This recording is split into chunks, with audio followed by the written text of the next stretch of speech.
Ana? Oke. Assalamualaikum warahmatullahi wabarakatuh. Waalaikumsalam warahmatullahi wabarakatuh. Good afternoon, everyone. Today I want to presentation about material today is talk about direct observation of classroom action research. Okay, for the first slide, Daddy. Okay. First slide is talk about observations. Anyone knows about the observations? So observation is way of gathering data by watching behavior, even or nothing physical characteristic in their natural settings. Observation can be overt or covert. The benefit of covert observation is that people are more likely to behave naturally if they do not know they are being observed. However, you will typically need to conduct overt observations because the ethical problem relate to concealing your observations. Okay, next slide, Daddy. In observations, the next slide is talk about direct observations. How about direct observations? In the observation can also be done directly or indirectly. Direct observations is when you see an interaction process or behavior taking place. For example, observing a teacher teaching lesson from a written curriculum to determine if they are delivering them appropriately. Most evaluation teams conduct some field work, observing what's actually going on at assistance activity sites. Often, this is done informally, without much thought to the quality of data collections. Direct observations techniques allow for a more systematic, structured process using well-designed observation record forms. So, when is direct observation useful? Direct observation useful when performance monitoring data show results are not being achieved as planned, and then when implementation problems are suspected but not understood, and then when the details of the process activities need to be assessed, and the last, when the interview method is not possible to obtain the required information accurately or reliably, either because the respondent does not know or may be reluctant to disclose it. So for the next slide, I have a step to use live observation. There are 8 steps in the direct observations. The first step to use live observation is determine focus. And the second, develop a direct observation form. The third, choose a site. And the fourth, determine the best time.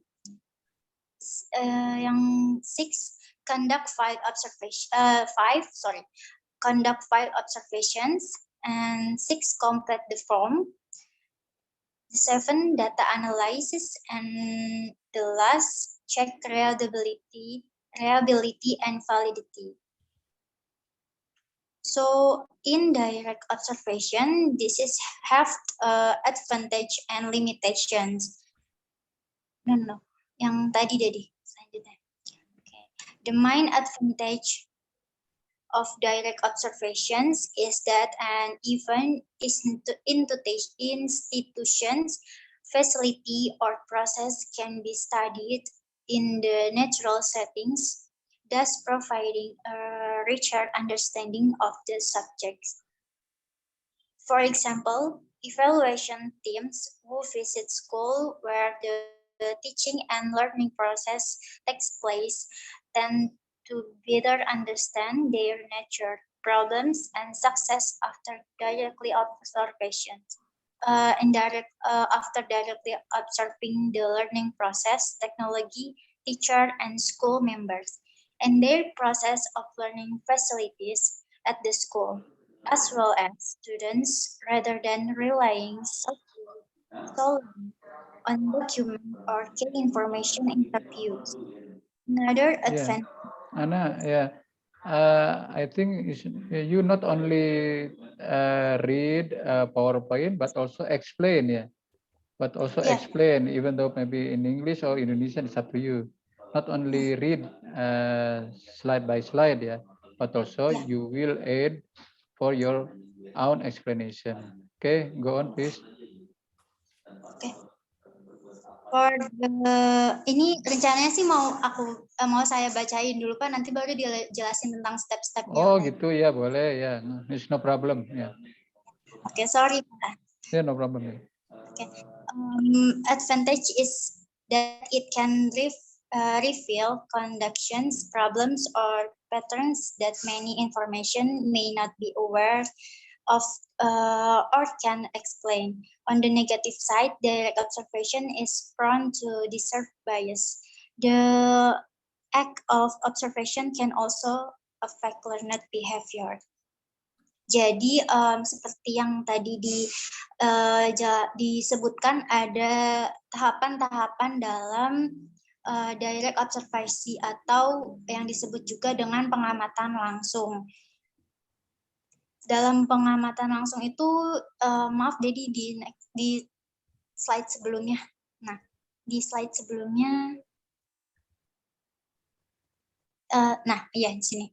Jadi terdapat 8 step. Yang pertama itu adalah determine fokus atau yang disebut juga dengan dalam suatu penelitian atau dalam observasi, apalagi ini pengamatan secara langsung, observasi secara langsung itu kita harus menentukan yang namanya fokus. Yang pertama karena keterbatasan atau waktu dan sumber daya. Pengamatan langsung harus diamati secara selektif, seperti melihat beberapa kegiatan, peristiwa, atau fenomena yang penting untuk yang nantinya dijadikan pertanyaan sebagai evaluasi. Kemudian seperti contohnya itu misalnya beberapa tim evaluasi datang ke sebuah sekolah untuk melihat program yang unggulan dalam sekolah tersebut. Seperti itu. Kemudian diamati bagaimana praktiknya di sekolah, bagaimana pembelajaran di sekolah, dan bagaimana proses belajar mengajarnya. Kemudian yang kedua yaitu tentang develop a direct observation from.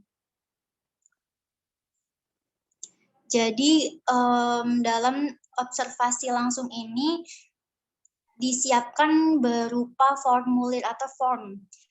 Formulir itu berisi tentang catatan pengamatan yang diamati, atau bisa juga formnya itu berisi tentang data identitas atau pertanyaan yang nantinya akan diberikan kepada si yang akan diamati. Misalnya di situ adalah student. Isi dari formulir tersebut atau saat menyiapkan formulir tersebut kita harus mempertimbangkan beberapa hal seperti mengidentifikasi terlebih dahulu tentang si responden. Yang kedua yaitu batasi jumlah item atau jangan terlalu banyak memasukkan pertanyaan-pertanyaan di dalam form tersebut. Terus yang ketiga adalah kita harus menyiapkan sebuah ruang atau rekaman pada saat melakukan responden tersebut, yang mana nantinya akan dijadikan sebagai evaluasi ulang ketika kita mengamati atau menulis sebuah laporan.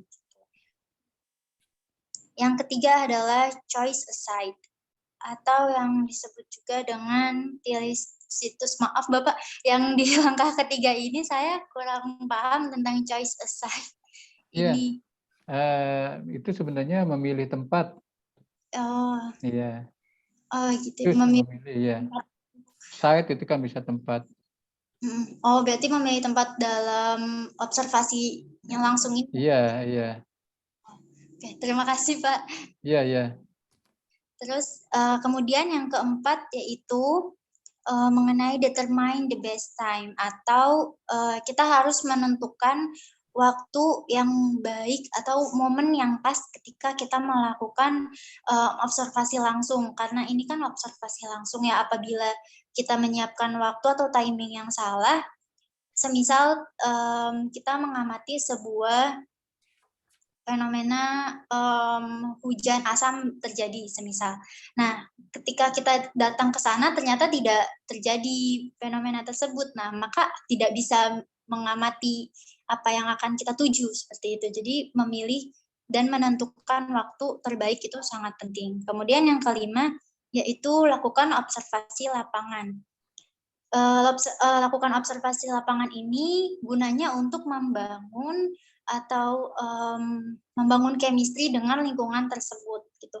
Karena yang seperti yang terjadi sebelum yang sering terjadi adalah si peneliti datang ke lokasi secara tiba-tiba, tidak ada pendekatan dengan lingkungan sekitar, maka yang terjadi di lingkungan sekitar itu tidak terjadi secara alamiah. Mereka akan bersikap seperti yang sudah disiapkan, kemudian canggung, dan kita kurang mendapatkan pengamatan yang terjadi secara natural yang biasanya terjadi sehari-hari seperti itu.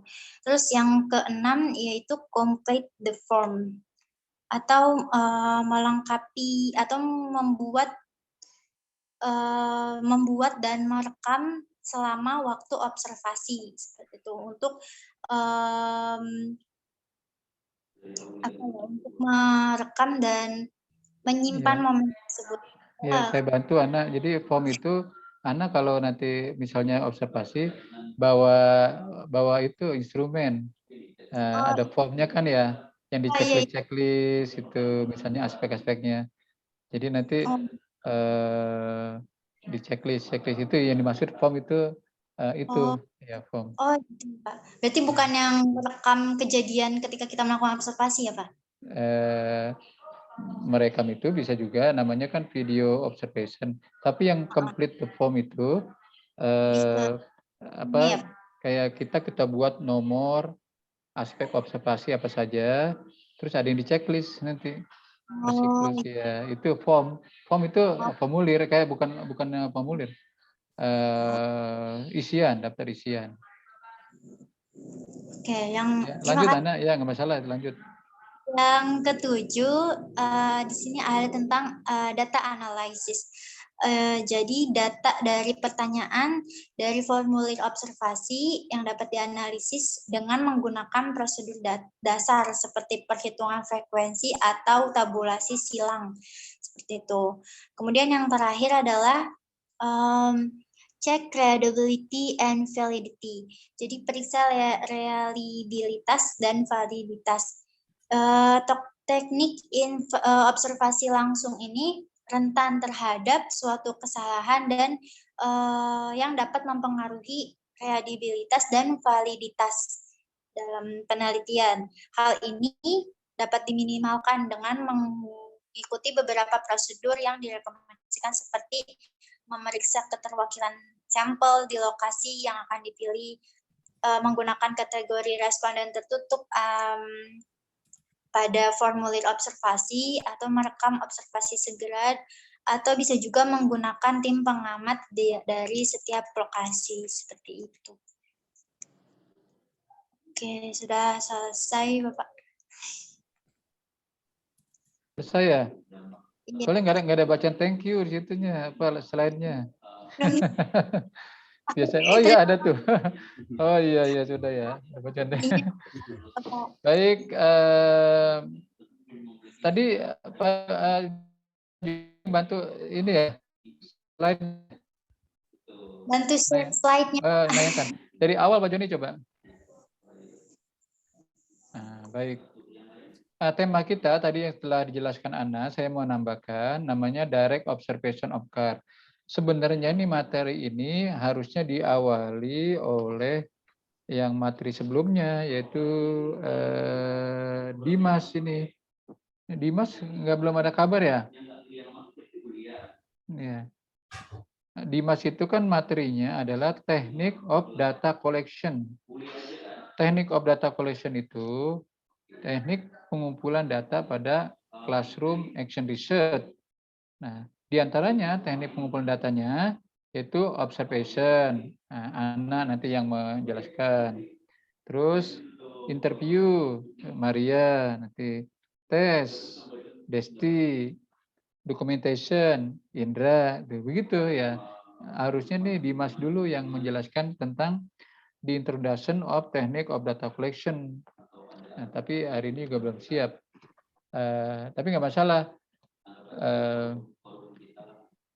Memang, sebagaimana tadi Anda sampaikan, teknik pengumpulan data yang pertama itu namanya observation. Observation itu namanya observasi, pengamatan. Ini ditambahkan namanya direct observation, pengamatan secara langsung. Karena memang nanti kita harus terjun langsung, tidak boleh lewat Zoom. Tidak boleh Zoom. Kita langsung ke, apalagi nanti mudah-mudahan COVID tidak ada ya. Kecuali kalau memang situasinya memang harus lewat online ya nggak masalah. Pengamatannya seadanya. Nah, pengamatan ini harus ya di dalam penelitian classroom action research. Siapa tuh yang mengamati? Kita sendiri. Siapa yang diamati? Yaitu our student. Dan not only we as a researcher to observe, but also a collaborator will observe to the student directly. Jadi tidak hanya kita yang memberikan observasi secara langsung, bisa juga nanti kolaboratornya. Nah, di sini dijelaskan pengertiannya. Apa sih itu observasi? Observation is a way of gathering data by watching behavior, event, or nothing physical characteristic in their natural setting. Yaitu cara untuk mengumpulkan data. Ini misalnya one, saya sebutkan bisa juga observation is one of, itu kan, one of way of gathering, salah satu cara untuk pengumpulan data. Karena pengumpulan data tidak hanya observasi saja ya, bisa interview dan lain. Dengan cara watching, melihat langsung. Nah, inilah yang tadi aspek-aspeknya, contohnya behavior, tingkah laku siswa kita amati, eventnya, kejadiannya kita amati. Nah, event tadi itu yang site itu, anak ya, site itu tempat, tapi maksudnya tempat kejadian eventnya itu. Or tadi itu Pak Joni, ini belum. Nah ini, or physical karakteristik atau karakteristik secara fisik, secara alami. Nah, usahakan nanti yang kita observasi itu secara alami, natural setting. Jangan non natural setting. Apa itu yang dimaksud non natural setting? Misalnya Ana udah menyeting, nanti kalau diobservasi tolong belajarnya sungguh-sungguh ya katanya. Supaya nanti hasil observasi. Enggak, jangan begitu. Lebih baik kita apa adanya saja. Maka itu namanya natural setting. Observation can be offered. Everyone knows they are being observed. Or convert, no one knows they are being observed tuh. Kalau perlu tuh nggak ada yang tahu kalau ada yang diobservasi, hanya kita yang tahu yang diobservasi. Nah, itulah observasi yang bagus seperti itu. Jadi itulah tentang observasi saya tambahkan dari Ana. Jadi kesimpulannya bahwa observasi adalah salah satu teknik pengumpulan data dengan cara melihat langsung. Apa yang kita observasi bisa tingkah laku, bisa kejadian, bisa karakteristik fisikal yang lainnya itu yang diusahakan secara alami dan nggak boleh disetting oleh kita supaya baik. Selanjutnya, slide berikutnya Pak Joni. Saya hanya nambahkan aja. Nah, apa itu? How about direct observation? Apa itu direct observation? Kan ada lawannya direct, indirect.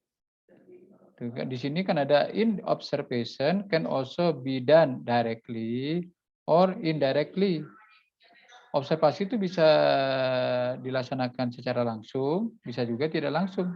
Tapi untuk yang classroom as a research diusahakan directly secara langsung. Kalau ketemu langsung kan enak gitu ya. Misalnya anak ketemu langsung dengan pacarnya, beda dengan indirect secara online gitu kan ya. Nah kita pun secara langsung supaya terlihat jelas kejadiannya apa yang kita observasi. Apa itu yang kita observasi secara langsung itu? Direct observation is when you see itu ketika nanti kita melihat adanya an interaction between teacher and the student, and also the student and the teacher, interaksi antara kita dan siswa, terus juga interaksi antara siswa dan siswa. Proses yang dimaksud proses ini adalah proses of teaching and learning, or behavior, atau tingkah laku dia ketika dia di tempat itu. For example, observing a teacher teaching lesson from the written curriculum. Bagaimana kita mengobservasi ketika guru ngajar menggunakan kurikulum seperti itu. If they are delivering them appropriately. Nah, kita lihat guru-guru itu mengajarnya, menyampaikan materinya kepada them, itu them kembali kepada siswa, appropriate apa tidak, cocok apa tidak, sesuai dengan kurikulum atau tidak. Itu contohnya seperti itu ya. Nah, lanjut Joni. Nah, lalu when is direct observation useful? Sebenarnya kapan itu observasi secara langsung itu bermanfaat?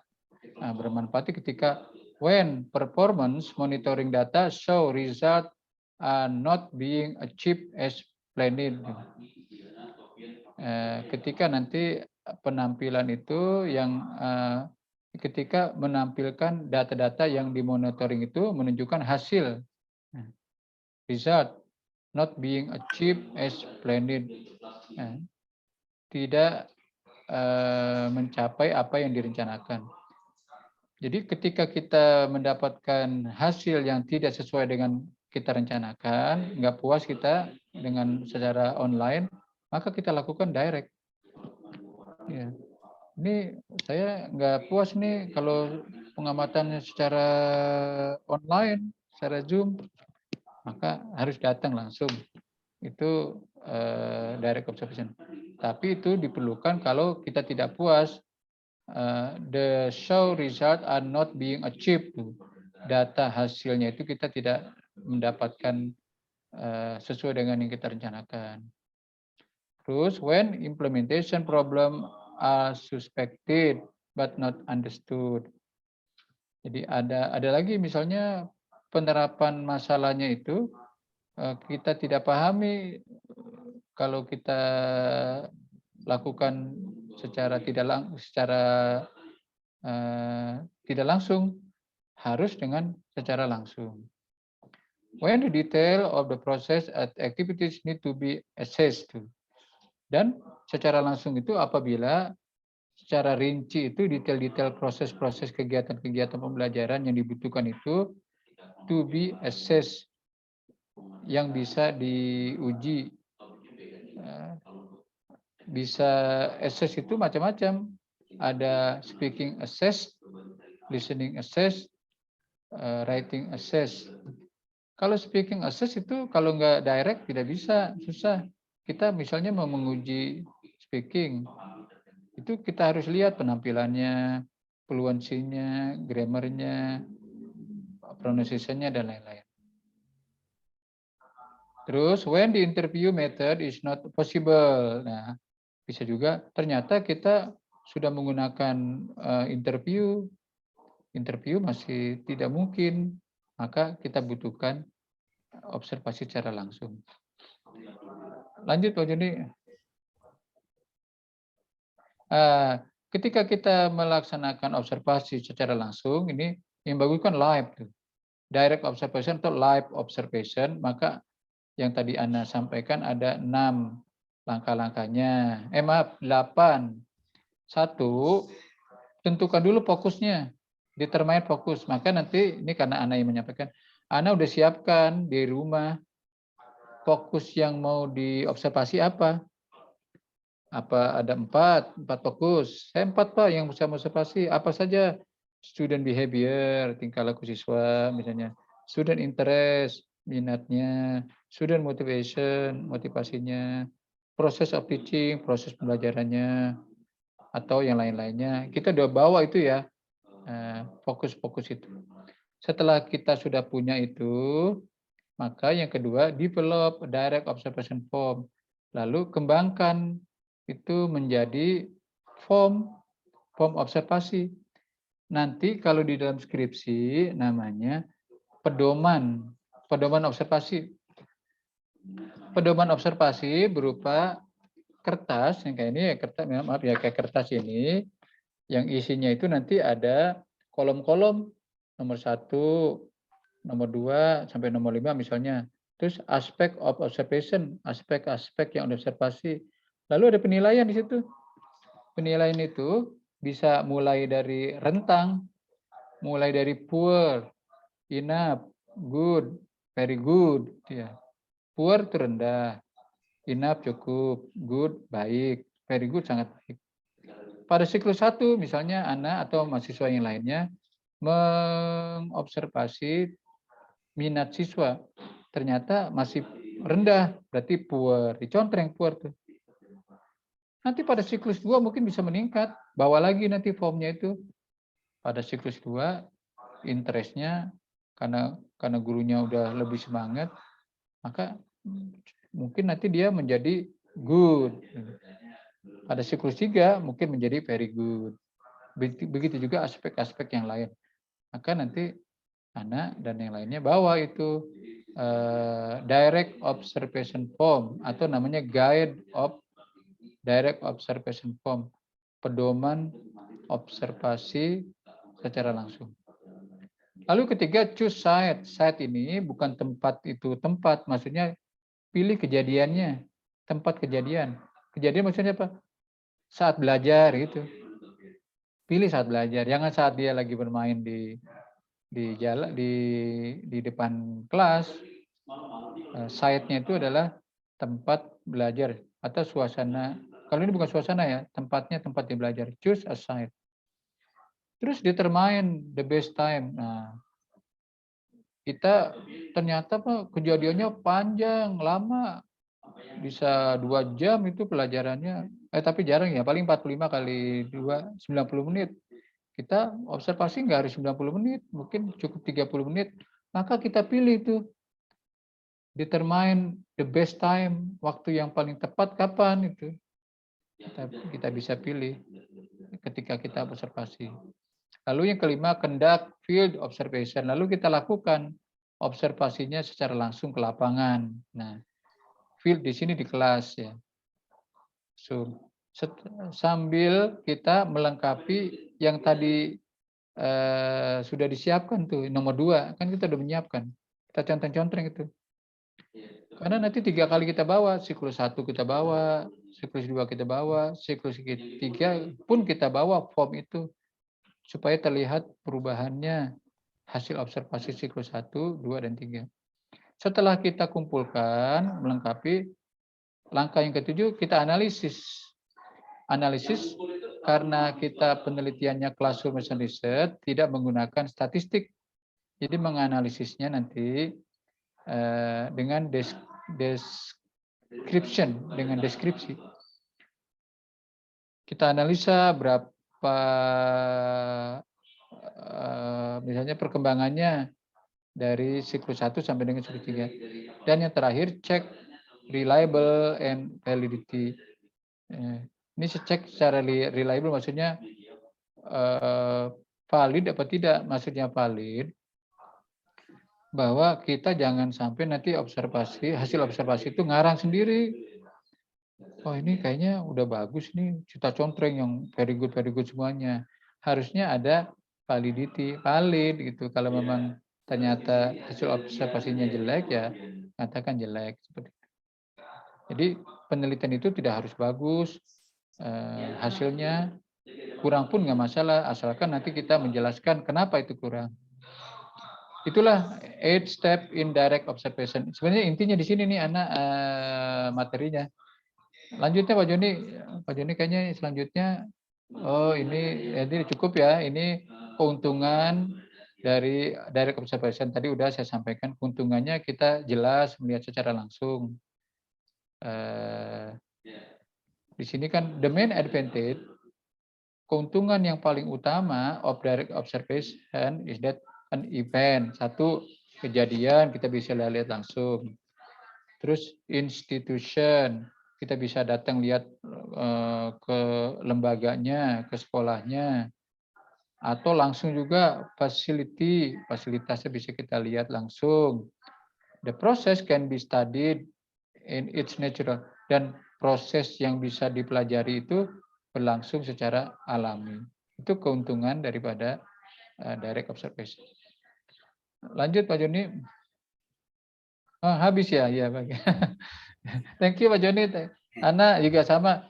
Yang penting mudah-mudahan bisa ditangkap. Jadi kesimpulannya ada 8 langkah-langkah dalam mudah-mudahan nanti bagi yang menulis Classroom and Research lakukan 8 langkah-langkah itu ya. Baik, ini Maria masih ada waktu. Maria udah siap? Ya Pak. Ya, cuma pertanyaan belum ya. Kalau nanti mau pertanyaan setelah Maria terus saya jelaskan, nanti nanya langsung kepada Ana tentang direct observation. Maria mau dibantu lagi Pak Joni atau langsung share? Boleh Pak Joni. Ya, bisa dibantu lagi Pak Joni katanya. Ya tunggu, saya ambil dulu di mana ya? Ya. Di grup tadi saya udah kirim Pak Joni. Sudah. Yang sudah hadir saya lihat 17 orang, berarti yang belum hadir ada 3 ya. Ada pada ini kali ya? Anda tahu nggak ya? Jadi 3 orang yang belum datang. Bentar ya, saya download dulu misi.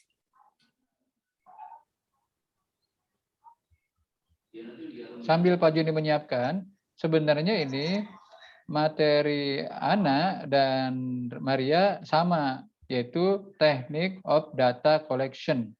Cuma Ana fokus kepada observation, observasi. Kalau Maria fokus kepada interview, kalau nggak salah Maria ya? Iya Pak. Iya, interviewnya. Jadi langkah yang kedua interview. Nanti nyambung tuh yang ke selanjutnya nanti Desti dan Indra, yaitu tes dan dokumentasi. Nah, sudah terlihat itu. Tunggu tak dulu ini.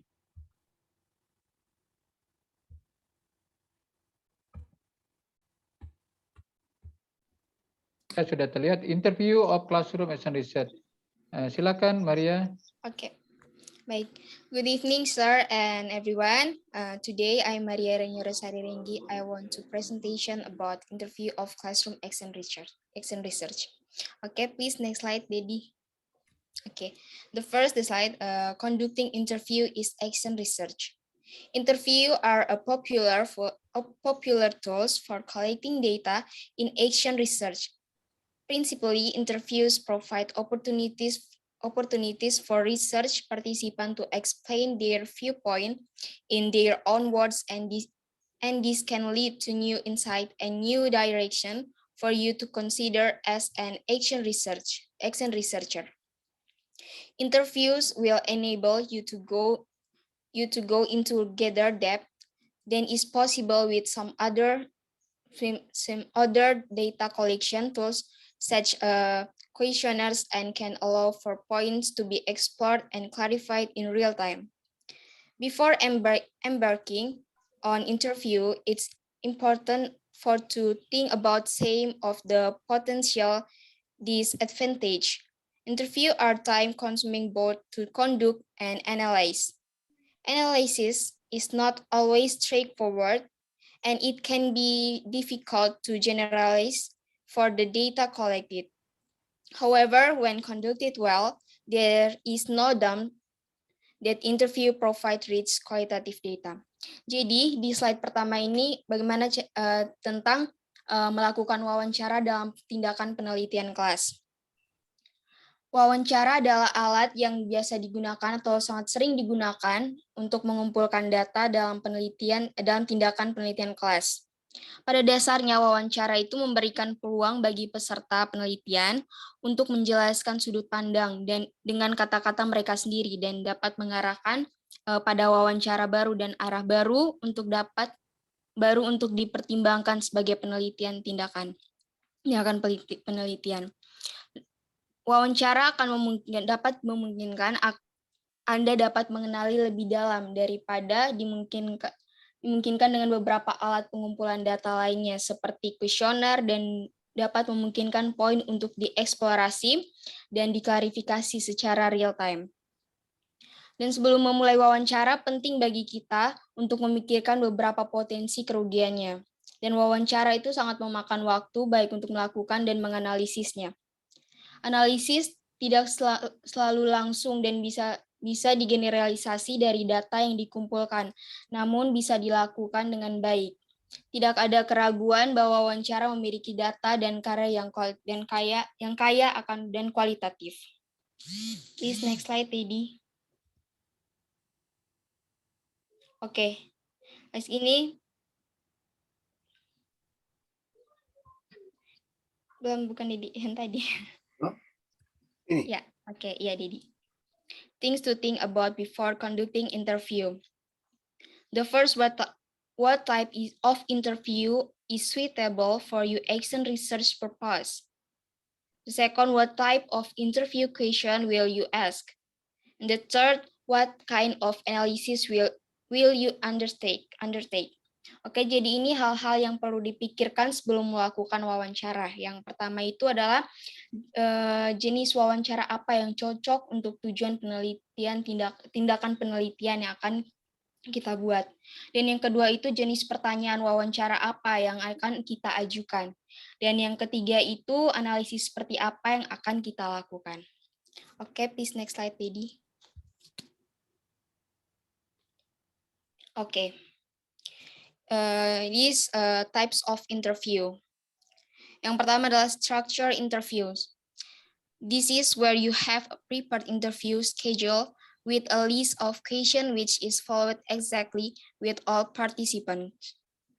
These are used in situations where a written questionnaire would be suitable, but or some reason is not feasible. Jadi di sini tuh kita bisa memakai jadwal wawancara yang disiapkan dengan daftar pertanyaan, terus diikuti dengan tepat dan semua peserta itu digunakan dalam situasi di mana kuesioner tertulis dan sebagai tapi dapat beberapa alasan tidak memungkinkan. Oke, yang kedua itu semi-structure interview. Most interview is educational action research are likely to fall into the category. As the researcher, you will have a set of questionnaire with an open format so that the interview can provide more details and you can probe and clarify response. It's usually recommended that questions are piloted with the type of interview. Yang ketiga, open-ended or unstructured interview. The aim is to have an informal and relaxed atmosphere so that participants can tell their own story. You will usually have several opening questions on the research topic to get the conversation started. These types of interview is useful if you wish to explore a topic in depth. Next slide, Didi. Okay, two types of question interview. Yang pertama, initial question. Researcher will often start an interview with factual questions that are easy to answer and help to break the ice and get the interview underway. Yang kedua, content question. Angela Gallagher, Brad, the researcher, asked the interview question about attitudes, opinions, experiences, knowledge which related the research topic.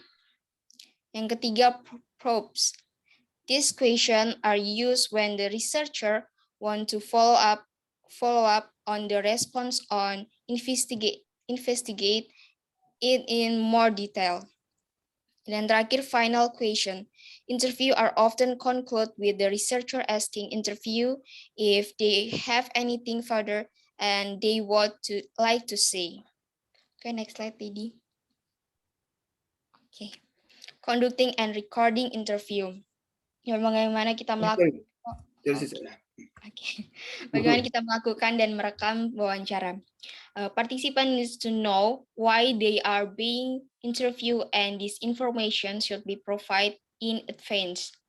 It's a good idea for you to remind them of this at the start of each review and to give assurance and confidentially and anonymity.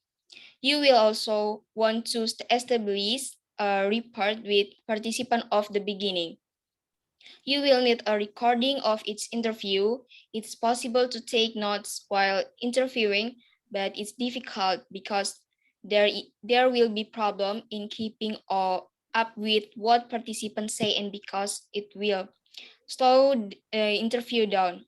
Usually, researchers like to have an audio recording of the interview, but must obtain the permission of participant for this. Additional, it's a good idea to write a brief summary of the interview to capture their own perspective on the interview as a whole. Okay, next slide, Teddy. And the last summary.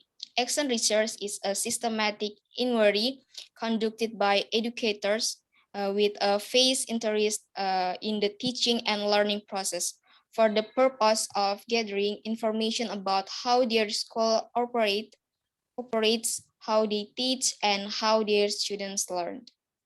Okay, that's all for me. Thank you.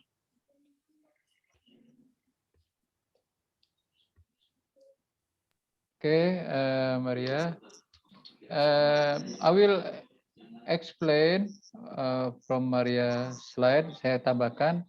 Pak Joni, mohon tadi itu lagi di share screen lagi ya.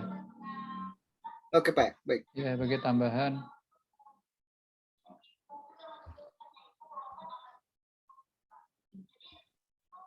Oke, gimana ini?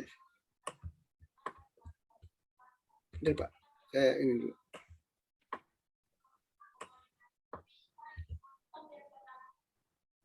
Kelihatan nggak Pak ya? Belum. Belum, Pak Jin. Ini ya. Dan buru-buru santai aja Pak Joni coba. Enggak ini. Tapi ini belum nggak begitu terlihat. Udah saya ini dulu. Saya coba dulu. Ya. Mari. Update now. Oke, siap. Update now. Update now.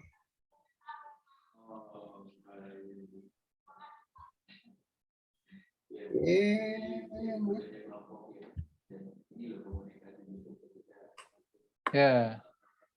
Dengan full screen Pak Joni. Yes, siap.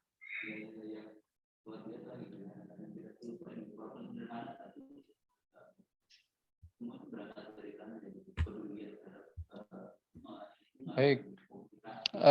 Saya menambahkan apa yang tadi disampaikan oleh Maria. Ini cara kedua. Cara kedua dalam teknik pengumpulan data. Karena teknik pengumpulan data dalam classroom research yaitu minimal kan 4. Pertama observation yang tadi sudah disampaikan oleh Ana. Nah ini yang kedua yaitu interview. Interview itu bahasa Indonesianya wawancara. Beda dengan observasi ya.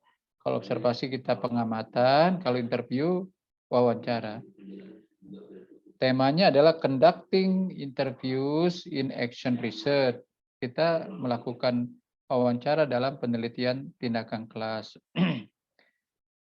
Di sini interviews are popular tool for collecting the data in action research. Memang interview itu alat yang paling terkenal, paling utama, paling populer digunakan. Rata-rata kalau penelitian kualitatif umumnya menggunakan interview. Tujuannya adalah for collecting data, untuk pengumpulan data, apalagi dalam penelitian action research. Principally, interviews provide opportunities for research participant to explain. Jadi prinsipnya bahwa interview ini memberikan kesempatan kepada orang-orang yang kita teliti itu for explain, untuk menjelaskan. Nah, menjelaskannya apa saja di sini bebas. Their viewpoint, berdasarkan pandangan dia. Jadi jangan kita setting, terserah dia mau ngomong apa, nanti dia menjelaskan apa gitu. In their own word, dengan bahasa dia sendiri gitu. Bahasa murid yang kita interview itu nanti beda-beda pandangan-pandangan dia. And this can lead to new insight. Jadi dalam pikiran di dalam diri dia nanti dituangkan di dalam dalam interview itu. Ya.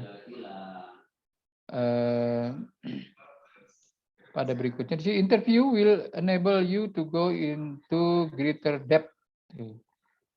Kita kan bisa saja setelah observasi belum puas dengan hasilnya, maka kita tanya langsung.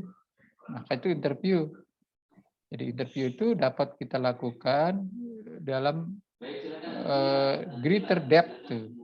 Greater depth artinya mendapatkan kedalaman yang lebih luas lagi nanti dibandingkan hasil data observasi. Di sini the greater depth then is possible with some other data collection tools such as questionnaire. Dia lebih mendalam hasilnya dibandingkan kalau kita mendapatkan data dari hasil kuesioner, angket. Kalau angket kan itu tertulis. Walaupun kita sudah puas dengan angket, tapi lebih puas lagi kalau kita tanya secara langsung. Ada orang mengungkapkan di dalam tulisan di WA udah menyatakan cinta itu, gitu. Misalnya ke pacarnya Maria, misalnya menyatakan I love you kepada Maria, misalnya gitu ya. Tapi itu baru apa namanya, baru tertulis. Nah, Maria belum puas itu. Nah, langsung interview, secara langsung apa benar gitu kan ya. Pak, kalau di Flores itu langsung dipinang, dikasih mahar. Berapa kuda itu? Iya, jadi gitu Maria. Jadi jangan cukup banyak, karena belum tentu tulisan itu mencerminkan orangnya gitu. Maria itu lebih senang dia mengungkapkan secara langsung WA atau ngomong gitu kan ya. Iya, Pak. Iya, kalau ngomong itu berarti interview. Oh benar, telah disampaikan setelah interview kan question and answer ini, tanya jawab begitu. Jadi dia lebih valid, bukan lebih valid ya, lebih mendalam pengumpulan datanya dibandingkan dengan kuesioner. Lanjut Pak Joni.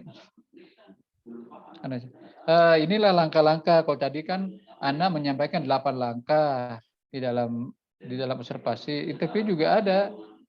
Langkah yang pertama yaitu what type interview is suitable for your action research purpose.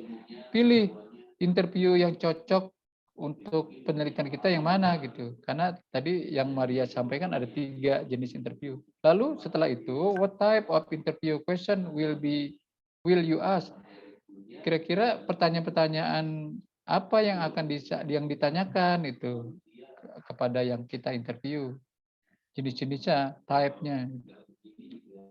Apakah sifatnya nanti dijelaskan, apakah memang mendalam, apakah memang hanya tanya jawab begitu saja. Terus yang terakhir, what kind of analysis will you undertake? Lalu setelah kita interview, analisa jenis apa yang kita ambil. Maka yang pertama yaitu sekarang jenis-jenis interview yang kita bisa pilih. Ada 3. Pak Joni silakan. Kalau nggak salah, nah ini 3. Saya kesimpulan aja ya, ada 3. Pertama, structured interview. Yang kedua, semi structured interview. Yang ketiga, open structured interview. Structured interview itu kalau bahasa saya, jadi ini interviewnya secara apa adanya sesuai pertanyaan. Contoh nih, Maria sudah menyiapkan dari rumah 10 pertanyaan, diketik gitu. Diketik. Cuma terkesan kaku kalau ini. Misalnya Maria mau menginterview kepada Pak Joni. Jadi kaku dia karena structure. Pak Joni saya mau interview ya. Pertanyaan nomor 1, apakah Pak Joni sudah berkeluarga gitu? Dan begitu kan ya.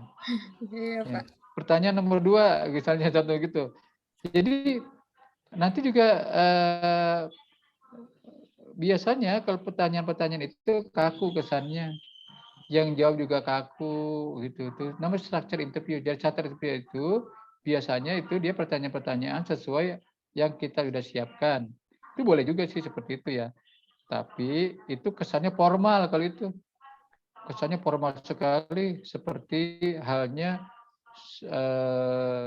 hakim kepada yang dihakimi gitu. Formal dia. Kalau bisa lakukan yang kedua tuh semi ya, semi. Walaupun kita bawa daftar pertanyaan, 10 pertanyaan, tapi ada kita tambah-tambahkan. Ya tadi misalnya diwawancari Pak Joni saya ini sambil ngobrol-ngobrol Pak Joni ya. Ya, sebenarnya Pak Joni ini udah nikah atau belum ya? Begitu jadi nanyanya. Bukannya apakah Pak Joni nikah atau belum gitu. Kalau tadi kan tuh structure bener. Jadi lebih halus nih. Ini semi ini lebih enak sambil ngobrol. Tapi dia tetap bawa daftar pertanyaan.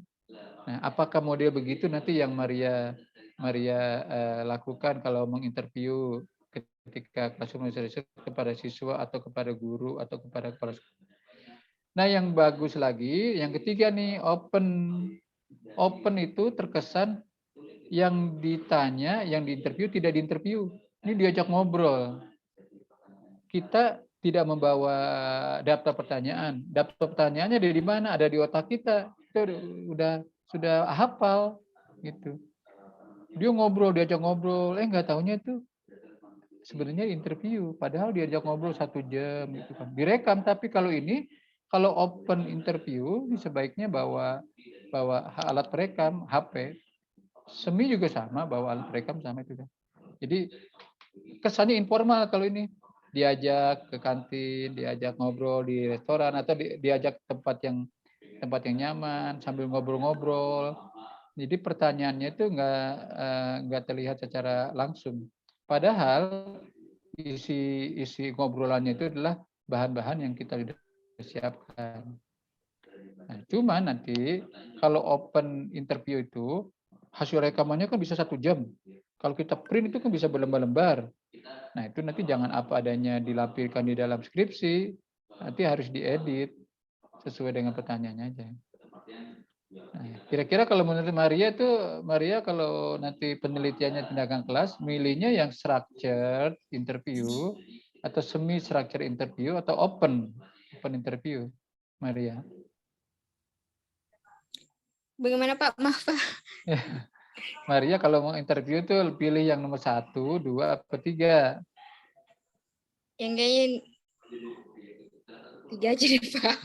Iya 3 tuh santai kesannya. Iya Pak. Terbuka semuanya gitu ya. Lebih santai. Iya, kita nanya sama orang jadi nggak kaku. Ini kalau itu, Ya.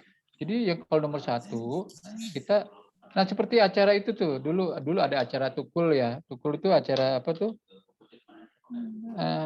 Acara Tukul ya dulu ya. Apa namanya yang Empat mata ya? Iya 4 mata ya. 4 mata. Ya. Jadi sebenarnya tuh semi structure interview. Kenapa semi? Karena pertanyaannya ada di laptop kan ya, tapi dibawakan secara non formal gitu. Kalau yang open sama sekali nggak ada laptop, nggak ada kertas yang kita bawa, tapi kita pertanyaannya udah ada di dalam otak kita. Itu ya, nanti silahkan tinggal pilih. Kalau ketika classroom research mau pilih nomor 1 boleh, nomor 2 boleh, nomor 3 juga boleh. Lanjut Pak Joni yang selanjutnya. Nah ini kan ini jenis pertanyaannya. Ini pertanyaannya ada yang initial question. Ada yang initial question itu pertanyaan yang apa adanya kita sampaikan. Ini biasanya researcher will often start on interview with factual question, fakta dia. Ya, misalnya, contohnya dia begini, apakah misalnya kepada siswa, apakah kamu suka pelajaran bahasa Inggris tuh, kayak begitu tuh, itu initial question. Terus yang kedua content question. Content question itu pertanyaannya biasanya the researcher ask interview question about attitude, opinion, pendapat. Bagaimana pendapat kamu tentang pelajaran tentang bahasa Inggris? Oh, saya senang tuh. Itu lebih bagus itu ya daripada yang pertama itu apakah kamu suka pelajaran bahasa Inggris? Kalau cuma begitu jawabannya iya apa tidak. Ini dia nanti diminta attitude, kelihatan nanti attitude dia, sikap dia, opinion dia, atau experience dia. Kita tanyain bagaimana pengalaman kamu dalam belajar bahasa Inggris. Atau knowledge dia, pengetahuan kamu. Sepengetahuan kamu bahasa Inggris itu penting apa enggak sih itu? Itu konten namanya. Terus probe. Cuma kalau probe ini terkesan kita kayak menginvestigasi ini. Seperti halnya polisi kepada yang ini lebih mendalam lagi. Ini probe.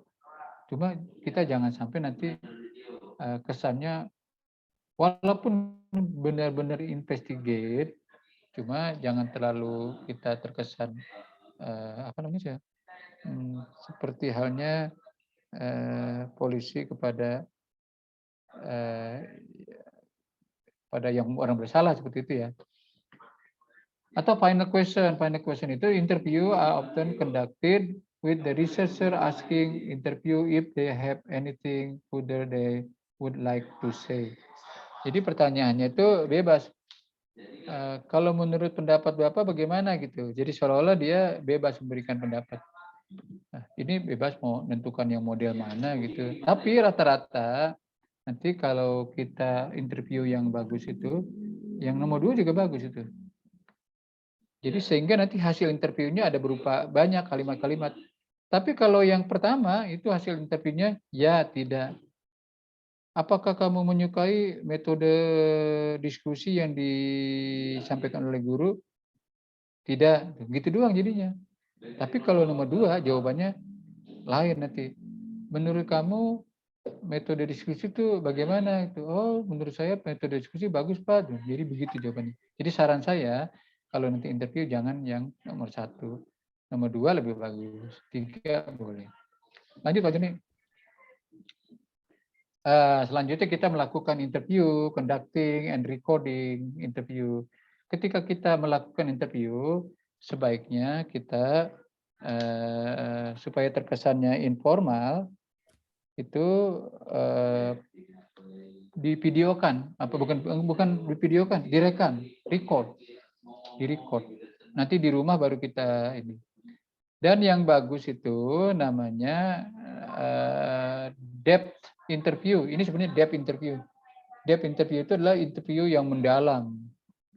Nanti snowball seperti bola salju. Makin lama kita ngobrol, makin tahu kita gitu, tentang seseorang, tentang pendapat. Lanjut aja nih. Nah ini ada kesimpulannya, baik. Tapi kesimpulannya ini kok Maria bukan kesimpulan tentang interview ya, kesimpulan tentang apa itu classroom research. Ya, tapi nggak masalah Maria ya. Harusnya Maria kesimpulannya interview is gitu Maria. Oh iya Pak, maaf Ya, Pak. tapi baik, cukup Pak Joni di stop screen, di share-nya di stop. Masih ada waktu mungkin 5 menit. Nah, ini udah jam 5:07, masih ada waktu. Nah, sekarang yang mau tanya tentang observasi, mungkin satu pertanyaan aja kepada Ana, silakan kalau dia mau nanya. Ana siap ya kalau yang teman-teman nanya ya? Ya, Temanya observasi. Ya. Indra mau tanya tuh ke Ana tentang observasi. Enggak. Yang lain? Ini sudah siap-siap mau buka puasa kali ya. Atau yang mau bertanya tentang interview kepada Maria, silakan. Jika bertanya nanti ke grup aja Pak, biar ini. Ya. Atau Pak Joni mau bisa langsung nih nanya kepada Ana tentang observasi atau nanya kepada Maria tentang interview. Itu. Clear sih Pak. Clear ya. Saya ada rekamannya, jadi mungkin teman-teman kita masih melihat rekamannya. Oh iya ada rekaman iya benar.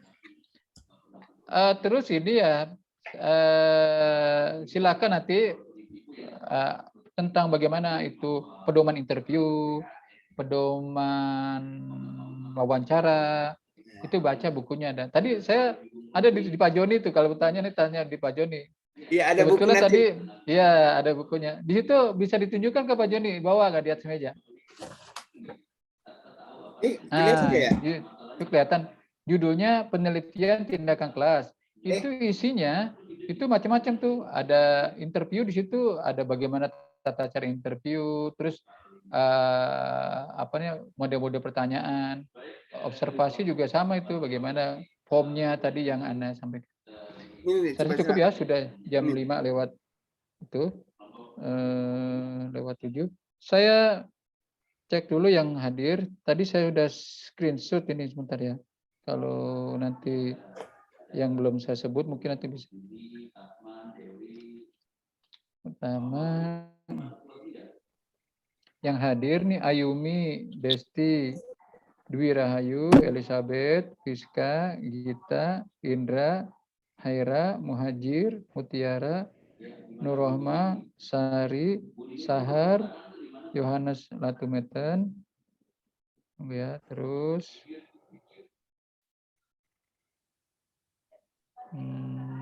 Bu.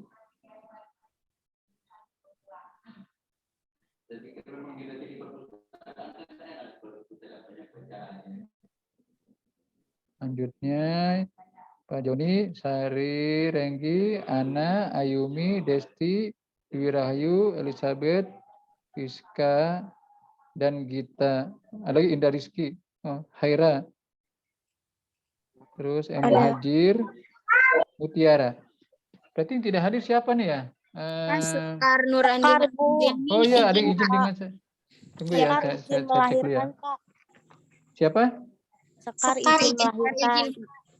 Tunggu ya, Sekar. Terus siapa lagi ya?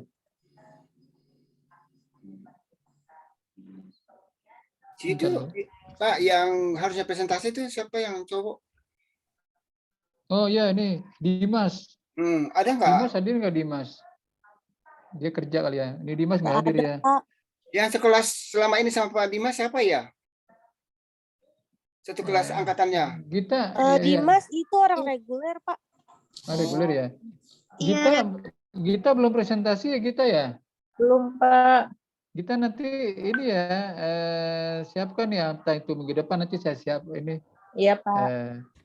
Jadi siap-siap aja sebenarnya kan minggu depan itu kan Desti dengan Indra, tapi kita siap-siap aja ya. Kita kalau nggak salah temanya tentang tuh kita kembali ke awal review of related literature of classroom research.